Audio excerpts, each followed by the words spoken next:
दोस्तों welcome to mission topper channel में। तो आपको इस वीडियो में बताया जाएगा यूरोप में राष्ट्रवाद का उदय। इसको पूरा लेसन हम आपको बहुत ही अच्छी तरीके से कवर कराएंगे। तो आपको बिल्कुल ध्यान में रखना है कि हम आपको ये जो आपका चैप्टर यूरोप में राष्ट्रवाद ये आपको बहुत ही अच्छी तरीके से कवर कराया जाएगा।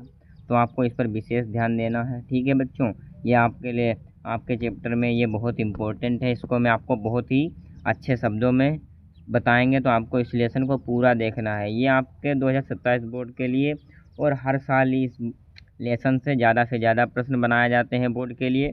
तो आपको इसको ध्यान से देखना है। तो पहले आपको देखना क्या है, राष्ट्रवाद क्या होता है। पहले हम बात करेंगे बेटा किसके बारे में, राष्ट्रवाद क्या होता है। राष्ट्रवाद क्या है बताइए, राष्ट्रवाद क्या है बेटा। राष्ट्रवाद क्या है, राष्ट्रवाद यानी इसको इंग्लिश में कहते हैं नेशनलिज्म। इसको इंग्लिश मीडियम के बच्चे भी पढ़ सकते हैं। इस पर हर एक चीज़ आपको बताई जाएगी बच्चों।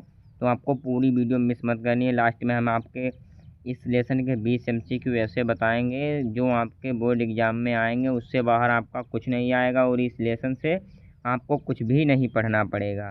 ठीक है बच्चों, तो आपको इस लेसन के मैं क्वेश्चन आंसर भी बताऊंगा जो बोर्ड एग्जाम में बनेंगे और पक्का बनेंगे। मैंने पिछले साल ही बताया था।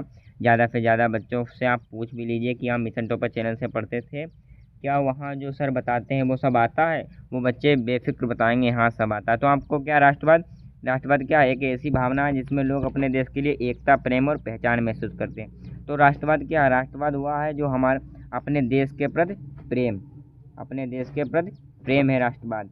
आपको इसको मैं लमसम 15 मिनट में आपको इस लेसन को समझाया जाएगा। तो आपको बिल्कुल टेंशन नहीं लेनी है। तो राष्ट्रवाद क्या है, अपने देश के प्रति प्रेम। अब इसकी और एक परिभाषा है, जब लोग भाषा, संस्कृति, इतिहास और परंपरा के आधार पर एकजुट होते हैं तो क्या बनता है, एक राष्ट्र बनता है, एक देश बनता है। क्या बनता है बच्चों, एक देश बनता है। ठीक है, तो हम आगे बढ़ते हैं। आगे हमारा क्या है, फ्रांसीसी क्रांति और राष्ट्रवाद। हम आपको इस लेसन के मेन इंपॉर्टेंट चीज़ ही बताएंगे, कुछ भी फालतू नहीं बताया जाएगा आपको इस चैनल से। आपको बच्चों का ये बच्चों की पहली पसंद है तो आपको इससे टेंशन नहीं लेनी है, बिल्कुल सही बताया जाएगा। तो आपको यहाँ अब देखना है कि फ्रांसीसी क्रांति ने राष्ट्रवाद की शुरुआत की, यानी जो फ्रांसीसी क्रांति है उसी से राष्ट्रवाद की शुरुआत हुई, यानी अपने देश के प्रति शुरुआत हुई। तो इसकी मुख्य बातें क्या हैं उसको भी ध्यान देना है। तो इसकी मुख्य बातें बेटा क्या हैं कि जो हमारा एक ला पिट्रे यानी पितृभूमि, क्या था, ला पिट्रे यानी पितृभूमि एक था। क्या था, ला पिट्रे यानी एक पितृभूमि, क्या था, एक पितृभूमि था। और ले सिटियोन था यानी नागरिक का विचार आया। यानी इसकी मुख्य बातें थी पितृभूमि और नागरिक का विचार आना, और लोगों को समान अधिकार मिले। इस क्रांति से क्या मिले, समान अधिकार मिले। और राष्ट्रीय झंडा अपनाया गया, यानी किसी भी देश का और अपना अपना झंडा अपनाया गया कि हमारे देश की ये पहचान है तो ये झंडा अपनाया गया। बच्चों बहुत ही आसान तरीके से समझना है, तभी आपको ये अच्छा समझ में आएगा और अब 2027 बोर्ड में अच्छा मार्क प्राप्त कर सकेंगे और अपना नाम कमाएंगे। ठीक है बच्चों, तो आपको बहुत ध्यान से देखना है। और क्या बना बच्चों, एक संविधान बना, यानी हर किसी देश का एक संविधान बना, उसमें समान कानून बनाएंगे कि देश के प्रत्येक नागरिक को हर एक चीज़ का अधिकार मिलेगा। ठीक है बच्चों, यानी सबको समान अधिकार मिलेंगे। जैसे हमारे भारत देश में सबको समान अधिकार कानून बनाया गया है, किसी पर कोई का जोर नहीं होगा। और आपको इस लाइन को बहुत ही अच्छी तरीके से क्या है कि क्या दिया है बच्चों कि यह क्रांति पूरे यूरोप में, यानी यह क्रांति पूरे यूरोप में राष्ट्रवाद फैलाने का कारण बनी। यानी जो ये फ्रांसीसी क्रांति इसी का कारण था कि लोगों को अपने देश के प्रति प्रेम जगा, उनके दिल में क्या जगा, प्रेम जगा। तो अब हम आगे बढ़ते हैं। आगे क्या है कि नेपोलियन और राष्ट्रवाद का, नेपोलियन और राष्ट्रवाद क्या है और यह किसने, नेपोलियन कौन था, हर एक चीज़ बताई जाएगी आपको। क्या है, नेपोलियन बोनापार्ट, यानी एक नाम था, एक व्यक्ति था नेपोलियन बोनापार्ट। उसका क्या योगदान था वो भी बताया जाएगा कि क्या उसका योगदान था। क्या था बच्चों, योगदान था, उसका क्या योगदान था ये भी बताया जाएगा। आपको बिल्कुल टेंशन नहीं लेनी है। आगे क्या योगदान था, उसने एक नेपोलियन कोड ने अपने नाम का क्या, एक कोड बनवाया। क्या बनवाया, एक कोड बनाया, ये नेपोलियन कोड बनाया। उसमें क्या, कानून में समानता थी, यानी उसने एक कोड बनाया, यानी एक कानून बनाया कि उसमें सभी व्यक्तियों को समान कानून और समानता मिली। और वो कब बनाया गया था, ये चीज़ पूछ लेता है बोर्ड में, बहुत ज़्यादा इंपॉर्टेंट है ये क्वेश्चन, ये बहुत ज़्यादा इंपॉर्टेंट क्वेश्चन है, इसको नोट कर लेना है। ठीक है बच्चों की 1804 में लागू हुआ, 1804 में लागू हुआ। आगे हम देखेंगे, क्या देखेंगे आगे कि कानून में समानता दी, हर एक चीज़ कानून में समानता दी, सामंतवाद खत्म किया गया। क्या कानून में समानता, सामंतवाद खत्म किया गया कि लोग अपनी मर्जी से हर एक चीज़ करते थे। और क्या मिला, और कि लेकिन बाद में क्या दिया बाद में, कि लेकिन बाद में उसने क्या किया बच्चों, बाद में उसने अन्य देशों पर कब्जा किया। यानी जो नेपोलियन था उसने बाद में अन्य देशों पर भी कब्जा किया और लोग उसके खिलाफ हो गए, सभी लोग उसके खिलाफ हो गए। तो राष्ट्रवाद और बढ़ा, यानी देश के प्रति में लोगों को और उनके अपने देश के प्रति प्रेम बढ़ा कि इसको हम यहाँ से भगाएंगे, हम अपने देश पर इसको कब्जा नहीं करने देंगे। क्या किया, इस पर कब्जा हम बच्चों नहीं करने देंगे। तो आपको बिल्कुल बहुत अच्छी तरीके समझना, अभी आधा लेसन मैंने समझाया है। क्या आपको बच्चों समझ में आया? कमेंट में तुरंत बताते रहिए जो भी आपको समझ में नहीं आ रहा, हर एक चीज़ आज समझाएंगे जाएंगे आपको, बिल्कुल आपको टेंशन नहीं लेनी, हर एक चीज़ बताई जाएगी। कोई भी पॉइंट हो जहाँ से एमसीक्यू बनेगा वो भी बताया जाएगा, ठीक है। अब हमें क्या, अब वियना कांग्रेस, बहुत ज़्यादा बच्चे यहाँ पर क्या होते हैं, कन्फ्यूज होते हैं कि वियना कांग्रेस किसे कहते हैं। वियना कांग्रेस 1815, और इसी को क्या कहते हैं एक नाम से, एक नाम इसका क्या है, वियना संधि। क्या है, वियना वियना वियना संधि है। क्या है, एक इसका नाम है वियना संधि। क्या है बच्चों, वियना संधि नाम है इसका एक। और या कब पूछ लेगी कि वियना संधि कब हुई, वियना संधि को दूसरे नाम से क्या जाना जाता था, क्या कहेंगे आप, वियना कांग्रेस, और इसी को वियना संधि कहते हैं। ये कब हुई थी, 1815 में हुई थी। बिल्कुल ध्यान रखना है बच्चों, कोई भी मिस पॉइंट। अब वियना कांग्रेस के उद्देश्य को हम समझेंगे, क्या था उद्देश्य, क्या था इसका, कि पुराने राजतंत्र को वापस लाना। क्या था, पुराने राजतंत्र को वापस लाना था, पुराने राजतंत्र को वापस लाना था। यूरोप में संतुलन, यानी लोगों के बीच संतुलन बनाना था। और राष्ट्रवाद, और क्या था, और था राष्ट्रवाद को दबाने की कोशिश हुई, लेकिन यह फेल हो गया। यानी जो वियना कांग्रेस थी उसमें जिन लोगों को जो देश के प्रति प्रेम करते थे उनको दबाव की कोशिश की, पर वो फेल हो गया, क्योंकि लोगों में समानता और राष्ट्रवाद की भावना जो थी वो बहुत ज़्यादा बढ़ चुकी थी।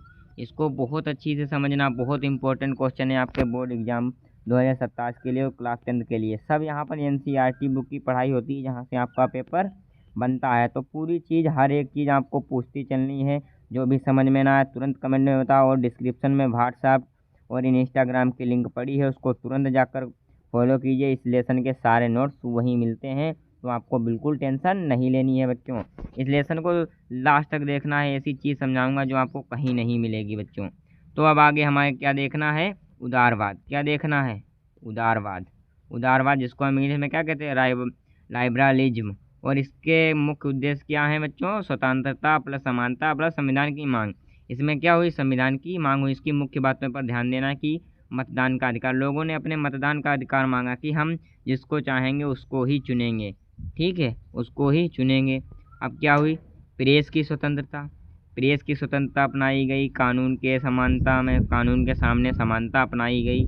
हर एक चीज़ वहाँ होने लगी, लोगों ने अपना अधिकार मांगना शुरू कर दिया, ठीक है बच्चों। बहुत ही अच्छी तरीके से समझना है, कोई भी यहाँ पर चीज़ छोड़ी नहीं जाएगी और हर एक चीज़ समझाई जाएगी, आपको बिल्कुल टेंशन नहीं लेनी है। अब क्या हुई कि ग्रीस की स्वतंत्रता, हर एक चीज़ समझते चलनी। क्या हुई, ग्रीस की स्वतंत्रता, ग्रीस की स्वतंत्रता क्या हुई, ग्रीक स्वतंत्रता संग्राम एक हुआ। क्या हुआ, ग्रीक स्वतंत्रता संग्राम हुआ। इसमें क्या हुआ, ग्रीस ने ऑटोमन साम्राज्य से आज़ादी पाई। जो ग्रीस था उसने ऑटोमन साम्राज्य से आज़ादी पा ली और उससे लड़कर आज़ादी। और यही बेटा क्या था, यही क्या था, राष्ट्रवाद का बड़ा उदाहरण था, यही राष्ट्रवाद का उदाहरण था। वेरी इंपॉर्टेंट है, वेरी इंपॉर्टेंट बच्चों, इसको तुम्हें ध्यान में रखना है, बहुत इंपॉर्टेंट है। आगे बढ़ते हैं बिना समय गंवाए। अगर कुछ भी ना समझ में आया बच्चों तुरंत हमसे पूछिए, हर एक चीज़ बताई जाएगी। कोई भी आपको टेंशन नहीं लेनी है बच्चों, क्या, कोई भी टेंशन आपको नहीं लेनी है, ठीक है बच्चों। चलो हम आगे बढ़ते हैं अब अपने लेसन की ओर।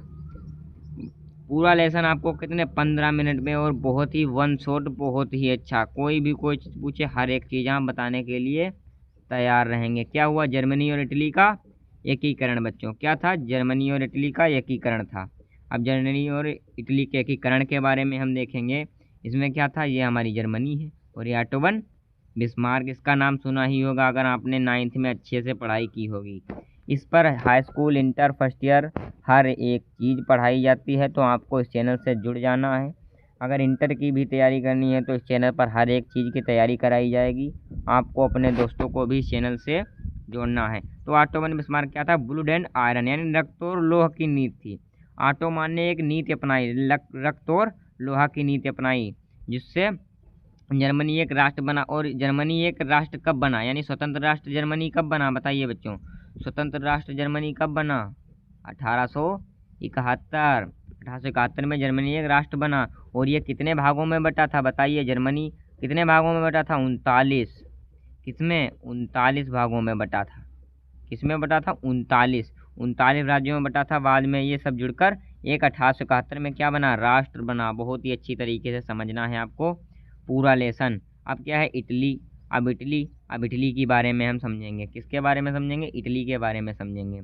तो इटली में क्या था, मुख्य नेता के बारे में।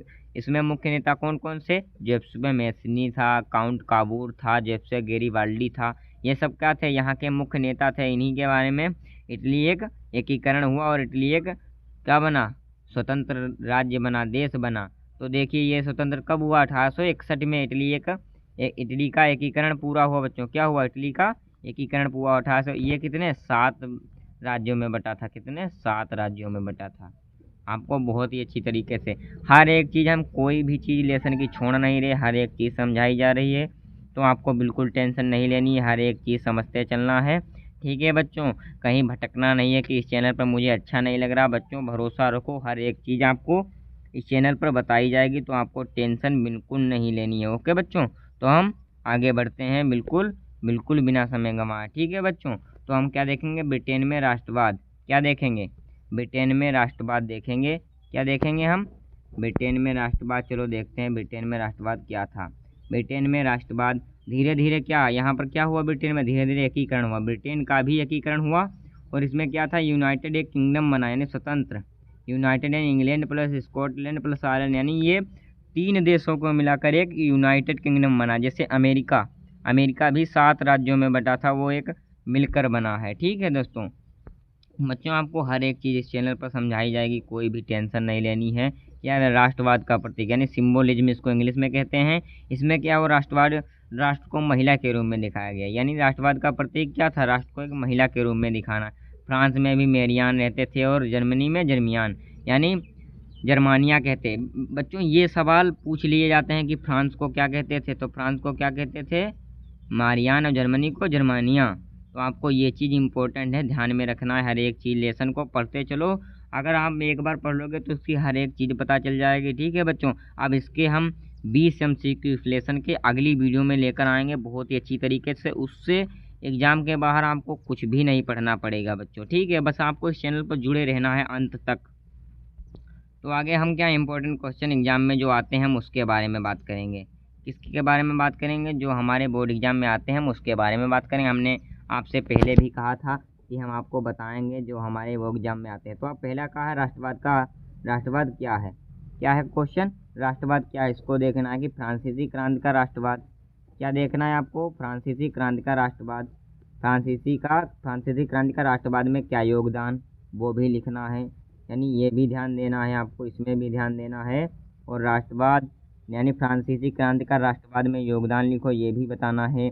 नेपोलियनिक कोड क्या था, यानी नेपोलियन जो कोड था, संहिता थी, इसको नेपोलियन संहिता भी कहते हैं। ये भी मैंने सोचा बता दें, आपको इसको ध्यान रखना है। और एक क्या था, एक कहा था वियना कांग्रेस का उद्देश्य क्या था, यानी जो वियना संधि थी उसका योगदान क्या था। वियना संधि से क्या हुई, नेपोलियन की हार हुई थी। और वो कब हुई थी, 1815 में हुई थी। और नेपोलियन की मृत्यु 5 मई, क्या कब हुई थी, 5 मई 1821 में हुई थी। इसको ध्यान रखना है बहुत ज़्यादा बच्चों को। आपको कोई भी क्लास में पूछ लेना, किसी भी बच्चे को ये पता नहीं होगा बच्चों। आपको इस पर भी ध्यान देना है कि बिस्मार्क की नीति क्या थी, ये भी आपको ध्यान देना है। ये हमारे क्या थे, शॉर्ट आंसर थे। क्या थे ये, शॉर्ट आंसर थे। अब हम लॉन्ग आंसर के बारे में बात करेंगे। लॉन्ग आंसर क्या थे ये बात करेंगे। लॉन्ग आंसर, इनके बारे में बात करो पहले। लॉन्ग आंसर आपको बहुत ही अच्छी तरीके से देखना है। ये क्वेश्चन आंसर आपको कहीं भी नहीं बताए जाएंगे। तो पहला क्या है, यूरोप में राष्ट्रवाद के उदय के कारण समझाइए। यानी जो यूरोप में राष्ट्रवाद के उदय के कारण समझाना है। जर्मनी के एकीकरण का वर्णन करना है। इटली के एकीकरण में नेताओं की भूमिका बतानी है। तो आपके बस इतने ही इंपॉर्टेंट है। यहाँ से बाहर क्वेश्चन आपके पहले लेसन थे तो नहीं आएंगे। तो आपको ये लेसन क्लियर कर लेने हैं और यही आपके बोर्ड एग्जाम में आएंगे बच्चों। तो आपको बिल्कुल टेंशन मत लेना है, ठीक है, टेंशन लेना ही नहीं है। तो हम आपको अगले वीडियो में इस लेसन के जो बहुत ही इम्पोर्टेंट सवाल हैं वो लेकर आएंगे। तो आपको बिल्कुल टेंशन मत लेना है, मिशन टॉपर से जुड़ जाइए, हर एक चीज़ आपकी सोल्व हो जाएगी। तो एक इसके लिए शायरी है कि मत कर तमन्ना किसी को पाने की, मत कर तमन्ना किसी को पाने की, मिशन टॉपर से जुड़ जा, आएगा तेरा बोर्ड एग्जाम में नाम लाने की। क्या हो जाएगा? आएगा बोर्ड एग्जाम में तेरा नाम लाने की। तो आपको इस वीडियो में हमने बहुत ही अच्छी तरीके से हर एक चीज़ कवर कराई है। अगर आपको ये वीडियो अच्छा हो लगा हो तो इसको लाइक कीजिए, सब्सक्राइब कीजिए और अपने दोस्तों के पास शेयर कर दीजिए बच्चों। हमारा अभी भरोसा आप पर बढ़ेगा और इस चैनल पर बिल्कुल दिल खोल कर भरोसा कर लीजिए। इससे आपको कोई भी हानि नहीं पहुंचेगी, हर एक चीज़ बताई जाएगी। तो हम अगले वीडियो में बच्चों मिलते हैं। Thank you.